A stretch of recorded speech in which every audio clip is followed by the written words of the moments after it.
Simón Colombelí, muy buenas tardes, noches, director de hipotecas de iAhorro. Buenas tardes. Hoy viene usted aquí en calidad de experto y porque estamos muy preocupados por la evolución que va a desarrollar el Euribor. Y todos tenemos hipotecas y el que no, pues será porque la ha pagado antes. Pero en fin, no hay quien compre un inmueble en España sin recurrir a este método tradicional de hacerse con ladrillo, que nos han educado en que es la mejor manera de ahorrar.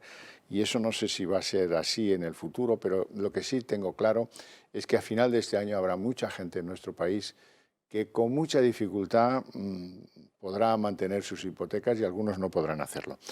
Don Juan Avellán, profesor del IEB, muy buenas tardes. Buenas tardes. ¿Todo bien? Todo magnífico. Empiezo por usted. Muy bien. ¿Qué le ha parecido la sesión de hoy? Da la sensación de que lo de la FED a nosotros ni sí ni no, ni todo lo contrario. Sí, efectivamente, seguimos en la misma línea, un poco para arriba, un poco para abajo, seguimos prácticamente planos. Lo que está claro es que la FED ha tomado una buena decisión.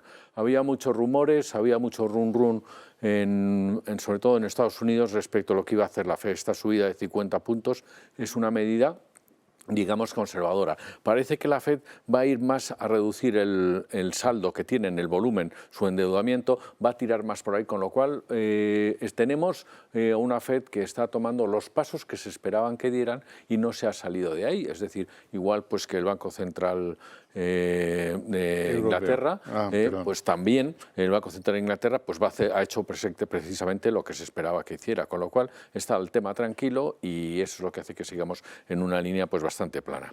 Ha cumplido el guión, la FED, es cierto. Bueno, pues esta subida de 50 puntos básicos es la primera que se produce de este rango en 22 años, pero la pregunta es, ¿eso recorta expectativas de lo que pueden aportar los mercados en el futuro próximo? No, yo creo que estamos bien en la línea de lo que se esperaba y este recorte que ha hecho la FED, pues yo creo que vamos a seguir los pasos, vamos a seguir avanzando en la parte de Ucrania que nos afecta bastante. Hoy había reunión de la OPEP Plus, es decir, de la OPEP más Rusia. Estamos viendo qué está ocurriendo con las sanciones y yo creo que en cuanto veamos que se pueda disipar un poco más el tema, iremos viendo cómo van a evolucionar los mercados. Los resultados no son malos de las empresas, estamos en la mayoría de los casos, de buenos resultados. Los sectores cíclicos, lo que le afecta o lo que no, con lo cual se está cumpliendo las expectativas de mercado y estamos pues, a la espera de que pueda ocurrir más.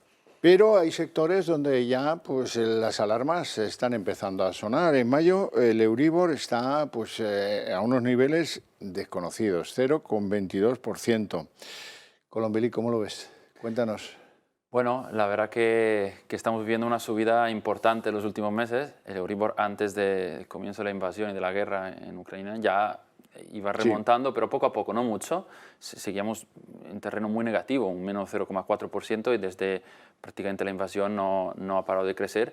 Y además lo curioso es que ha crecido muchísimo, ha crecido hasta 6, 7 décimas en tan poco tiempo. Para tener una idea, habitualmente en los últimos 10 años no hemos visto el Euribor crecer y moverse más de 2, 3 décimas en un año.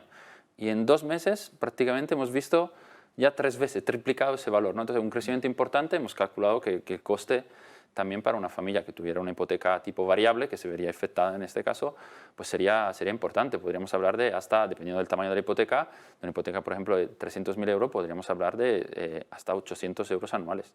Bueno, si se tomó en el momento más adecuado y si lo proyectamos todo esto a final de año, ¿no? Sí, claro. O sea, esperemos que... O sea, habrá algún español que acabe pagando 800 euros más por su hipoteca a final de año, ¿no? Correcto. Por ser prudente. Pero bueno, ese sería el caso extremo de quien la tomó en lo mejor, como se decía antes cuando vendías o comprabas acciones, la tomó en lo mejor por el sistema de variables a 30 años 300.000 euros. Correcto, respecto a hace un año, cuando los tipos eran muy buenos. Pero no habrá quien se salve de esto. Algunos tendrán que pagar 400 euros más, otros 500, otros 600. De eso no nos vamos a librar. No, totalmente, totalmente. Ahora bien, si tuviéramos una hipoteca a tipo fijo, ya sería diferente, porque el tipo no se ya sería fijo, por definición, ¿no? Entonces, en ese caso, la verdad que por lo menos la hipoteca... Ahora hablamos de eso porque me interesa mucho el pulso del mercado. ¿En qué están los bancos? ¿Qué recomiendan los bancos? Pero vamos a dar paso a otro drama, el del Tesoro Público. El Tesoro Público ya ha sacado 5.606 millones de euros en una nueva subasta de bonos. Casi han llevado al máximo, por si acaso, ya lo tenemos esto renegociado. El máximo son 5.750. Todo adelantarse a lo que pueda decidir por sorpresa un Banco Central Europeo, lo cual es prudente porque demuestra que nadie se fía. Tenemos el bono a 5 años a 1,4%. O sea que esto ya empieza a ser un elemento que tenemos que tener en la mesa, entre los radares de lo que es la navegación del día, ¿no? No estamos hablando de 10 años, estamos hablando de 5 años, está claro. Y bueno, pues empezamos a ver que empieza a subir el tema. El Tesoro está haciendo sus deberes en cuanto a acudir a lo más posible, ahora que todavía no han terminado de despegar los tipos, de acudir enseguida a sus vencimientos. Y bueno, igual que están haciendo las empresas, y ya han hecho las empresas sobre todo, igual que están haciendo los bancos, que los bancos tienen un disponible de unos 100.000 millones de euros en posibles emisiones que ya han empezado a hacer tanto Banco Santander como BBVA en emisiones de deuda hipotecaria. Han empezado a hacerlo, bien vía fondos o bien vía emisiones directamente, y esos son los deberes que van haciendo. Es decir, el Tesoro está también saliendo, pero ojo, hay que tener en cuenta que lo que tenemos detrás es un incremento de deuda, y una deuda pública es como decía de la familia. En una familia, si le coge bien endeudado, malo. Como Estados nos coge muy endeudados y malo esta subida de tipo de interés. Profesor Avellán, ¿en qué momento de este año vamos a tener que poner en los relojes del cuadro de mandos la prima de riesgo? Yo es lo que más me preocupa, fíjate, a lo que dices. ¿Por qué? Pues porque la prima de riesgo es una curva que va siempre en paralelo sobre el tipo del endeudamiento. Es decir, el momento en que la curva se dispara, es decir, en el momento en que sube la prima de riesgo, sube el precio del endeudamiento, de lo que nos tenemos que endeudar, el tipo de interés al que nos endeudamos, y respecto a otros países. Si hay 2 puntos, 3 puntos, o como llegó a estar a 6 puntos y pico sobre la deuda alemana, eso implica que lo que se financian las empresas en España está por encima de 6 puntos respecto a lo que es la financiación en Alemania, y eso generó no poderse financiar, generó unas diferencias de competitividad enorme, y la prima de riesgo es fundamental que se siga manteniendo, pues como estamos ahora, en torno a un punto y pico. Colombeli, volvamos a las hipotecas. Es razonable que el que quiera tomar una nueva pues vaya al banco exigiendo que la quiere a tipo fijo, porque claro, aseguremos, ¿no? No sea que vaya al variable peor. Los bancos, ¿cuál es su estrategia en estos momentos? ¿Qué procuran colocar en el mercado? Una muy buena pregunta, porque el consumidor, como podemos imaginar ahora más que nunca, quiere una hipoteca tipo fijo, lógicamente. Y con toda esta incertidumbre, la verdad que la banca española está haciendo un esfuerzo para promocionar hipotecas a tipo variable. ¿Por qué? Justamente, pues bueno, un poco una estrategia comercial. Claro. De hecho, hay algún banco... Si te cuelo una variable, pues me forro, y si claro, no, mejor. pues menos, ¿no? Y hay algún banco, de hecho, que no es que haya quitado del mercado las hipotecas a tipo fijo, pero prácticamente... no las hay, ¿no? No, porque tienen unos tipos fuera que no son competitivos, entonces saben que no, básicamente no quieren comercializarlas. Entonces sí que está pasando mucho. Algunas entidades están jugando con un tipo muy elevado de los contratos de hipotecas fijas para que no los tomes, ¿no? Correcto, si para incentivar... Tú, yo te pongo un tipo prohibitivo y te irás. Exacto, para que el diferencial con la variable sea tan grande y que justifique ese esfuerzo. ¿Y las hipotecas a tipo variable, más o menos, a cómo están ofreciéndolas en la banca española? Fíjate, Javier, que respecto a la fija han bajado, justamente porque la banca quiere promocionarla. Entonces, vemos muchos casos que nos posicionan por debajo del 1%. Estamos viendo casos de hipotecas ni siquiera para directivos, un perfil, una familia media, hipotecas tranquilamente con un diferencial del 0,7%, 0,8%, hasta 0,6%, que son tipos que habitualmente en variables se veían solo para perfiles más altos, y ahora sí que los vemos justamente por estas estrategias que está implementando la banca, ya vemos en perfiles más digamos, de familias más tradicionales. Vamos a continuar, que tengo todavía preguntas para usted, pero permítame dar una buena noticia, porque si no esto parece un funeral. Buenas noticias las que nos llegan del elemento turismo, fundamental para el crecimiento de la economía española. En marzo de este año hemos recibido 4 millones de turistas internacionales.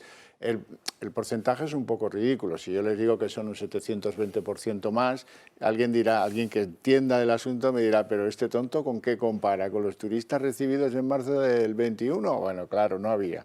Ya, bien, por eso no lo voy a hacer. Simplemente les voy a decir que el INE constata que el nivel de gasto de esos 4 millones recibidos en marzo es más alto que lo que se percibía antes de la pandemia, comparando pues marzos anteriores. Bueno, y de eso hay que alegrarse. Vamos a ver un trabajo que hemos preparado para que no se pierda en detalle. España recibió en marzo la visita de 4 millones de turistas internacionales, un 720,5% más que en el mismo mes de 2021, según datos publicados este jueves por el Instituto Nacional de Estadística, que asegura que el gasto medio de los visitantes extranjeros a España en marzo superó los niveles prepandemia. Los datos estadísticos muestran que el gasto total realizado por los turistas internacionales que visitaron España en marzo alcanzó los 5.069 millones de euros, lo que supone un aumento del 832% respecto al mismo mes de 2021. Con este nuevo repunte de marzo, tanto la llegada de turistas internacionales como el gasto se acumulan un total de 10 meses consecutivos de alzas interanuales.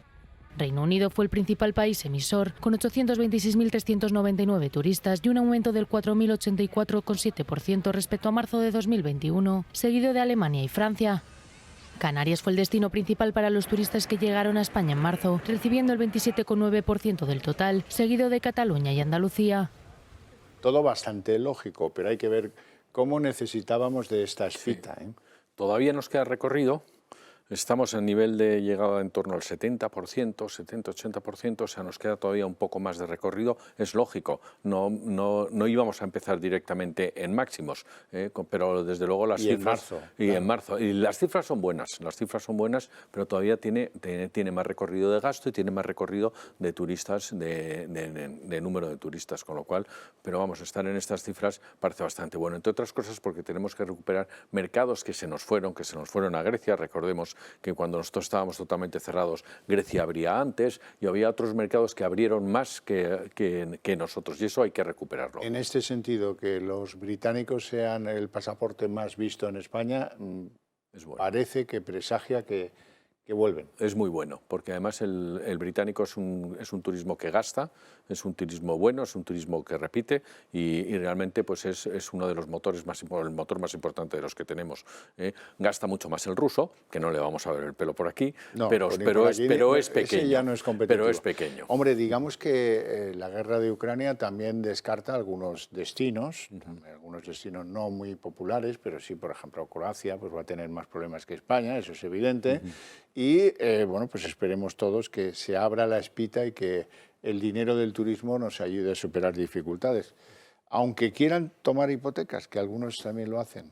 Sí, seguro. Sí. Lo que pasa es que los británicos salieron bastante escaldados de nuestra última crisis y ya saben que entre sus hábitos está que cuando me quiero olvidar de mi problema hipotecario devuelvo las llaves y el banco ya se apañará, ¿no? Y entonces han salido muchos que han seguido siendo perseguidos por la banca española, pues han salido un poco escaldados de su experiencia hipotecaria en España. Bueno, Colombelli, dígame, entonces, ¿no prosperan sistemas mixtos de hipotecas? ¿Sistemas mitad fijo, mitad variable, por ejemplo? Lo cierto es que en los últimos 2 años, con la pandemia, prácticamente ha desaparecido la hipoteca mixta. Es hasta difícil encontrar en la web de algún banco, porque al final el consumidor no ha terminado centrándose en la fija. De hecho, ha sido la gran ganadora y en nuestro canal digital en concreto llegó a representar hasta en algún pico un 90% del total de las hipotecas contratadas. Según el INE, ya en los últimos meses fue la mayoría de las hipotecas en España, algo que tradicionalmente pasaba con las hipotecas a tipo variable. Y bueno, tenemos curiosidad ahora para ver qué pasará con este cambio que estamos viendo en la banca, estas subidas, que por el momento en los tipos y en las hipotecas de los consumidores son paulatinas, pero posiblemente seguiremos viendo en los próximos meses. ¿Y eso cómo actúa sobre el mercado? ¿Es una espoleta que activa deseos de compra? ¿La voy a hacer ahora aunque tenía previsto hacerlo más tarde? O, en definitiva, la pregunta, este año 22, ¿cómo va el mercado de la hipoteca? ¿Cómo van las compras de inmuebles? Sí, creo que pasan dos cosas. Lo primero es que la hipoteca, en general, las condiciones han ayudado muchísimo en los últimos meses a esta recuperación tan rápida, por lo menos en el sector inmobiliario. ¿Por qué? Porque prácticamente el dinero estaba a precio casi cero, entonces muy barata estaba la hipoteca y esto ha ayudado muchísimo. Y posiblemente está pasando, ¿no?, lo que comentas, es decir, que muchos consumidores se están animando a pesar de ver un incremento de los precios en el mercado en comprar porque todavía es buen momento. Y el otro efecto que estamos viendo en el mercado es una gran demanda de consumidores que actualmente tienen una hipoteca a tipo variable, que recordemos que la mayoría de las hipotecas que existen en España, que de repente, viendo aumentos de gasolina, electricidad por todos lados, realmente quieran un cambio y están buscando pasarse a hipoteca a tipo fijo. Es algo que estamos viendo muchísimo en las últimas semanas. Sí.